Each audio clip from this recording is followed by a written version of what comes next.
हम उन्हें वाउचर कहते हैं। The documentary evidence in support of a business transaction, जैसे bill, cash memo, counter foil.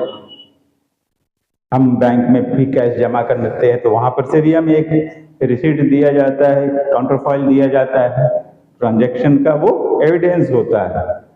Goods, the products in which the business unit is dealing, किसी भी product में जिसमें कोई बिजनेस यूनिट डील कर रही है उस प्रोडक्ट को उसका गुड्स कहेंगे।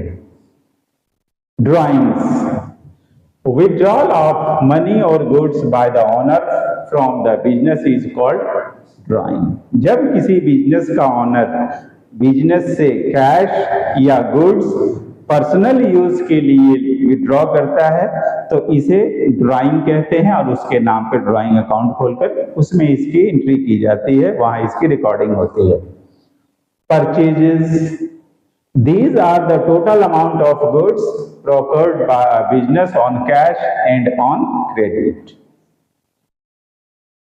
टोटल अमाउंट जो खर्च किया गया है, चाहे क्रेडिट हो या कैश हो बिजनेस के द्वारा, अब वो किसी गुड को या किसी और चीज को प्रोकर करने के लिए जो उनका जिनमें मेन डीलिंग करते हैं तो वो परचेज के अंदर आएगा। वो अमाउंट जो खर्च किया गया है किसी भी गुड को प्रोकर करने के लिए उन्हें परचेज में माना जाता है। Stock, it is a major of something on hand, goods, spares and other items in business.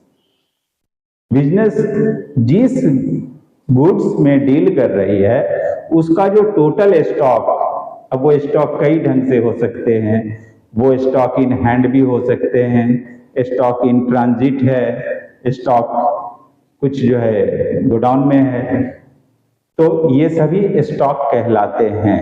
यानी नेट वैल्यू ऑफ गुड्स वो स्टॉक कहलाएगा। स्टॉक को इन्वेंट्री के तौर पे भी जाना जाता है।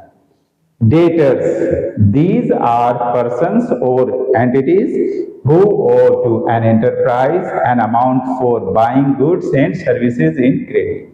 किसी भी बिजनेस से कोई दूसरा बिजनेस या कई सारे बिजनेस ने जो क्रेडिट में जो भी चीज लिया है और कल को उसे पेमेंट करनी है तो उसे डेटर्स कहेंगे उन सबको।